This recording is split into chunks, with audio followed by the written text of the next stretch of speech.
Hey everybody, it is Thursday, and you know what that means. It is 25% off day at Savers in the Vegas area. So here I am. I'm actually getting a pretty late start today. Usually I try to go in the morning. It's after 1, it's almost 1:30 now. But I had a lot of work to get done this morning. I had more packages than usual for a weekday going out today, so it's kind of a nice problem to have. But you know what? I always say that whenever you go to a thrift store that you don't normally go to, maybe you go to a different town, or you go on a different day, or you go to a different time, you never know what you're going to find. And you're going to find cool stuff that you otherwise wouldn't have seen. Normally I'm here in the morning. Now I'm coming in the afternoon. So anything I find today might have been gone already, or might not have even been there yet if I would have been here earlier today. So I'm hoping to find some cool stuff. I am on my own today, so we're going to hit a few Savers. I don't know if I'm going to do all 4 of the ones that I usually do out of the 6. I'm going to try to go faster than I normally do because I do have stuff at home to list, and I have limited time. I don't really want to go too late into the evening sourcing, so I'm going to try to hit all these in 30 minutes or less. I do want to go to Main Street and hit Buffalo Exchange and potentially some other places over there that do some vintage streetwear stuff. So we will see what I'm able to accomplish today. So let's go check out what they have in the Savers right now.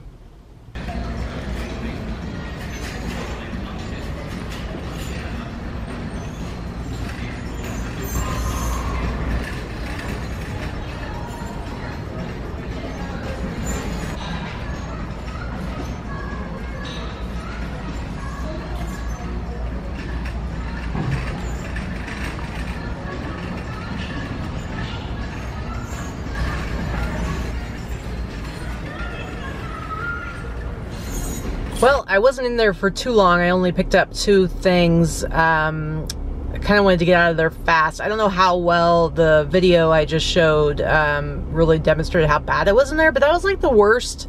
That's probably like one of the worst thrift stores I've been in as far as like how shoppers were leaving the clothing on the racks. I mean, it was like nuts. Like it was every single aisle, just stuff was destroyed, and like so many t-shirts like half on the hooks so that they're all sticking out. Stuff on the floor, jeans like thrown over the top.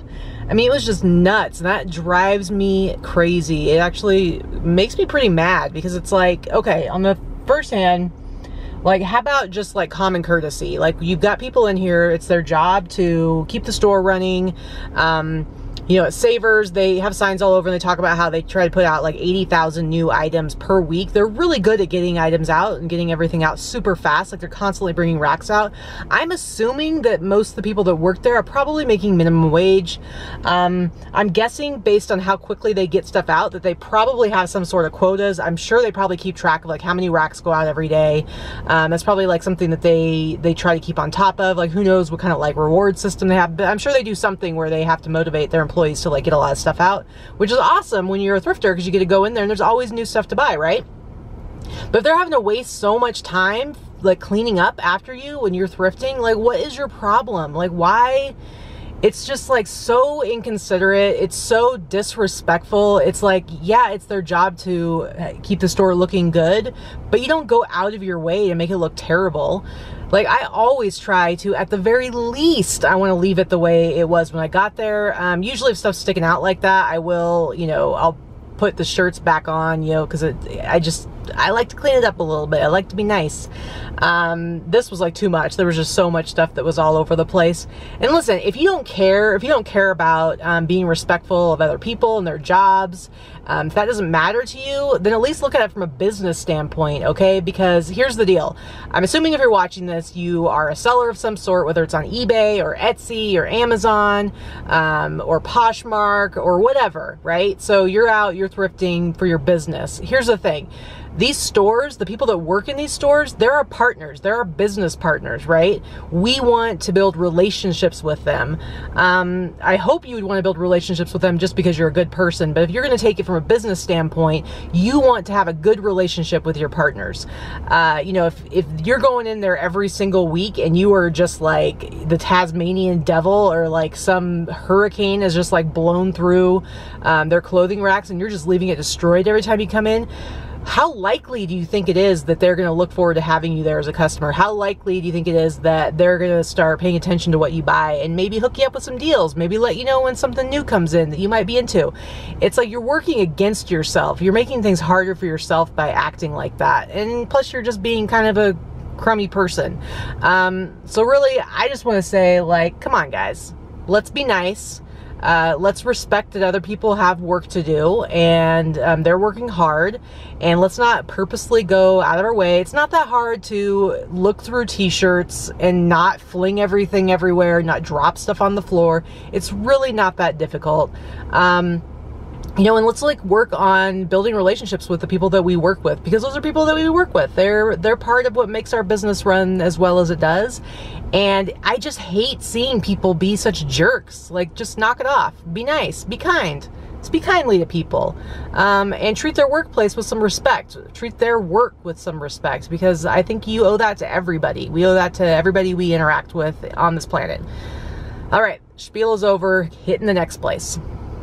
So I'm already back out from the second store, and let me tell you, I got nothing, guys. I actually didn't look for very long. I'm just not feeling it today with the savers. It was pretty messy in there again, and I'm just like, ugh, I don't want to do it. And I looked at the jackets, the sweatshirts. I very quickly scanned t-shirts, looking at like the collars and sleeves to see if I saw any vintage ones jumping out at me, and I'm just not motivated with it today. So I think I'm gonna head straight on over to Main Street to Buffalo Exchange, so at least I can find some cool stuff. Sometimes, you know, you're just not in the mood to dig through all of the crap to find the good stuff. And for me, maybe I'm having a little Savers burnout right now. I don't know. It could be. I'm doing it every week, and maybe it's just getting a little old and I need to branch out and try some other stuff. But I will say, just as I was about to leave, up in the front of the store, they had like one of those big circular racks, like big giant, like kind of like department store racks in a big circle. And it was full of new with tags Dockers. Now, normally, I mean, okay, we all know how I feel about pants. I don't like to buy pants. I don't like to list pants. They're a pain to photograph and measure and list, blah, blah, blah. So I usually don't do it anymore. But anyway, I went and checked them out. And Dockers, you know, Dockers are kind of a pretty mid-level brand. So it's like, depends on what they are. These were all, it was like this line of Dockers khakis called Game Day Khakis. So they were like school colors, and then they have the, like their logos embroidered on them. And so they had some that were just like plain khakis, and then they had like the school, you know, like they had like Michigan State, and it just had like the M embroidered, but it was just regular khaki, like beige color. But then they had like LSU ones that were like bright yellow, like their school colors, with the purple embroidery. Then they had OSU, Oregon State, which is the first school I went to. It dropped out, but the first college I went to coming out of high school, and those were like bright orange. I think the stitching was black on them. So they had a bunch of those kinds of things, and so I did look them up. Even though I hate buying pants, listing pants, I went ahead and looked them up. They had them priced at $12.99 a piece, and then it's 25% off day, so they're 25% off of that. So I did look them up, because I was thinking, like, especially like LSU, like, you know how there's some schools where they have just like really boisterous fans, and I was thinking, well, maybe like these bright yellow ones would be worth buying and selling. And I looked them up, and a lot of them are going for pretty low. Maybe you could sell them for, you know, 20 to 30 bucks. Maybe like somebody who has like a bunch of capital they want to burn could go in and buy like a ton of them. I mean, there was literally like at least a couple hundred pairs. It was like a whole huge rack. So I could see somebody like spending the money and maybe sitting on them, or, you know, get them listed, but sitting on them until like the fall, because, you know, when fall starts up, there's a lot of people whose kids are going to school and going to college for the first time, and they want to show their spirit, whatever. That usually seems like a good time to sell that kind of stuff, but of course I sell that stuff year round. But you'd really have to be like, have a bunch of money, a bunch of capital to spend up front, and maybe only, you know, net 5, maybe 10 bucks later on down the road. And I'm just not into that, especially for pants, because you know how I feel about pants. So yeah, so if you are in the Vegas area, This is the Savers that is on Lake Mead, and they have a ton of them. So if you want to spend some money and you feel like having some game day khakis from Dockers, new with tags, this is the place to get them. I don't know how much money you'll make off of them, but like I said, Lake Mead in Vegas, the Savers, they have a ton of them. So anyway, all right, I'm gonna head on over to Main Street. I think it'll be a little bit of a pick-me-up to go to Buffalo Exchange because they always have fun stuff. I'm always excited about the cool stuff I see there. I am gonna, like, tomorrow morning, I'm probably gonna go out and do some garage sailing with Victoria. It'll be Pink Panther, and that'll probably be a little bit more exciting. But man, I'm just kind of burnt out on the Savers right now. As much as I love them and I find good stuff, it's just sometimes you get tired of doing the same thing every single week. So, all right, see you in a little bit. So it's actually Friday morning now. Yesterday, I didn't finish out the day because I didn't really have anything else to tell you guys about. So we're starting out this morning. I've got Vicky, aka Victoria, aka LV Pink Panther, aka my fiance, with me. I'm taking her around to hit some garage sales. I have not bought anything. We've gone to a couple so far. She's gotten a few things, including an awesome jersey, and I'm like, what about me?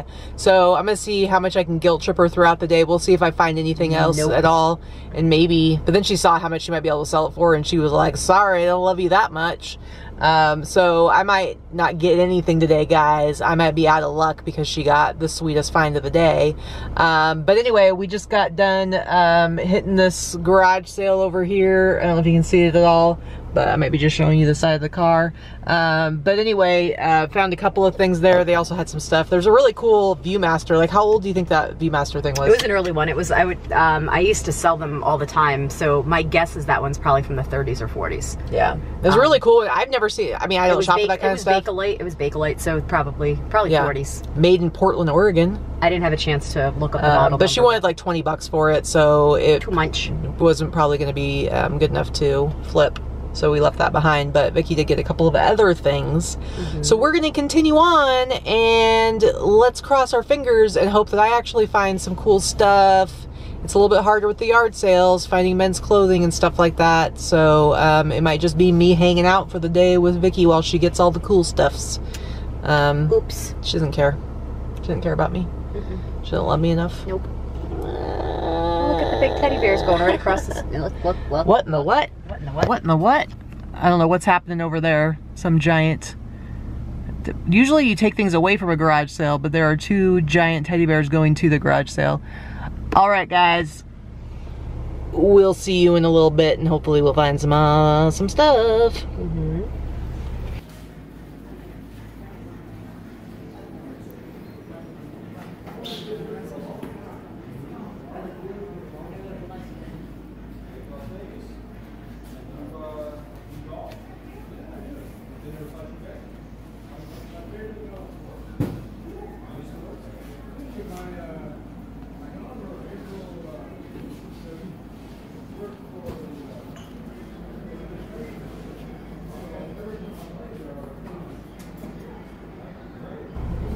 We just got out of a giant estate sale and found quite a bit of stuff. You saw the footage just a second ago of that car. I believe that's a stock car, racing car, old car. But anyway, we found out that it's an estate sale for this guy, Jimmy Sanderson. And I mean, I'd never heard of him. There's not a lot of information about him online, but I guess within the racing world in the Vegas area, he was like a stock car racer back in like the 70s and 80s at like this place called, I think it's called like Craig Raceway or something like that. Anyway, I'll get more information about it, but it's pretty cool. And we heard some guy talking about it, and you can tell like amongst like some people who are into racing, and especially around this area, he was somewhat well known for being pretty fast. Anyway, so I found some cool stuff. Victoria found a lot of stuffs. But I'm looking forward to showing you some of what we found on the Sunday live haul, because we did find some really cool things. The sale was gigantic. It was like a huge, like a house, and then you go outside and there was a huge outside area, and then there was a huge like outbuilding garage. That's where that stock car was. So there was just a ton of things to like go through, and the prices actually weren't too bad. We did pretty well. Because how much did you pay for all yours? Really good. $35 plus yeah, tax, and 'cause she it was got a state company, so yeah, she got like this huge box filled with all kinds of things. So it's a pretty good sale. I will say inside there was this one place where there was like a spiral staircase going up. I should have, if I would have thought about it, I would have gotten some footage of it. But there's a spiral staircase and it was taped off so you couldn't go inside in it. But when you looked up it, I could see like this row of jerseys like hanging on the railing, like right up there. It was like they had them right there just so that I could be like, why can't I buy you? Anyway, but it was a cool sale. So now we're gonna head on out and hit some more sales. It's supposed to get up to like 98, 99 degrees today. So we probably only have like a couple hours left or an hour and a half left or so before it just gets too hot to be outside doing this and people are gonna stop having their yard sales open. So, all right, see you in a little bit. Picked up for $1, by the way. Can you not talk? I'm in the middle of doing something very important. Seriously? That's rude. That can't be put on television. Oh, well. You need to blur that out. All right, we are back home. We went to a couple of other yard sales, and we actually did what we like to call freestyle thrifting. And that's when you are driving to your destination and you see a yard sale sign and then you go and go off the side of the road and go check one out. And we actually went to one, and probably for the first time since I've been doing this with you, we actually found some really, really cool stuff. And so now we're kind of going through everything. I'll show you really, really quick. We are going to go into detail on some of these things on the live haul. On Sunday, there's my little pile. You can see some Jordans sticking out. You can see some sweet acid wash jeans materials sticking out there. You can see a little bit of a jersey. Victoria just did a flat lay of some of the stuff she found. I'm going to go over here real quick and just show it. And if you follow her on Instagram, you will see that picture. And she is currently going through the rest of her stuff. So we're pretty excited about it, but we will go into detail of some of the higher dollar items and more exciting finds on the Sunday live haul, which of course will be on Sunday at 2 p.m. Pacific Standard Time as usual. Excuse me, you're interrupting my shot. Sorry. Let me step out. Step out! And that is that. We have to go ahead and finish up processing this stuff and get back to listing. We gotta get our listings up. So if you haven't done your 2 or 2 listings today, that is getting at least 2 listings done. Or if you can't do 2 new listings, at the very least, end your 2 oldest listings, hit sell similar, rework them, get them back up there as a fresh new listing. And that's just one way that you can keep on top of that habit of listing at least a couple items every day, if not more. If you can do your 2 and you want to keep going, go ahead and do that. It's only going to be better for you. But at least get your 2 done, hashtag 2 or 2, and boss up.